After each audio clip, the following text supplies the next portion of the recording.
बिस्मिल्लाहिर्रहमानिर्रहीम। अस्सलाम वालेकुम। पाकिस्तान, इंडिया या बांग्लादेश पैसे भेजने वाले भाई पहले इस वीडियो को देख लें।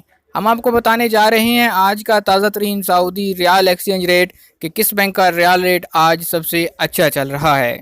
आगाज़ करते हैं फौरी बैंक से। पाकिस्तान के लिए आज एक रियाल का रेट है 52 रुपये 49 पैसे का। इंडिया पैसे भेजेंगे एक रियाल का रेट मिलेगा 20 रुपये 41 पैसे और बांग्लादेश के लिए फौरी बैंक 23 टका 51 पैसे एक रियाल का ओपनिंग एक्सचेंज रेट चल रहा है।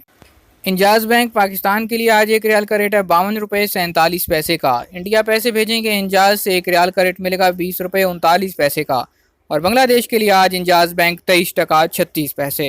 STC पे एप्लीकेशन पाकिस्तान के लिए आज एक रियाल का रेट 52 रुपये 39 पैसे का।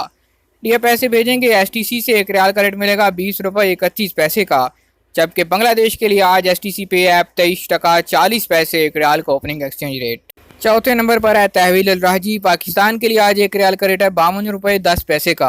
इंडिया पैसे भेजेंगे तहवील से एक रियाल का रेट मिलेगा 20 रुपये 23 पैसे का और बांग्लादेश के लिए तहवील अल राजी 23 टका 19 पैसे एक रियाल ओपनिंग एक्सचेंज रेट चल रहा है। तो ये थे आज के ताज़ा तरीन Saudi riyal exchange rate. Comment करके हमें ज़रूर बताइए कि आप किस बैंक से पैसे अपने मुल्क में भेजते हैं ताकि हम उस बैंक का रियाल रेट भी इस वीडियो के अंदर ऐड कर सकें। मज़ीद खबरों और न्यूज़ अपडेट्स के लिए चैनल को सब्सक्राइब करना ना भूलिए।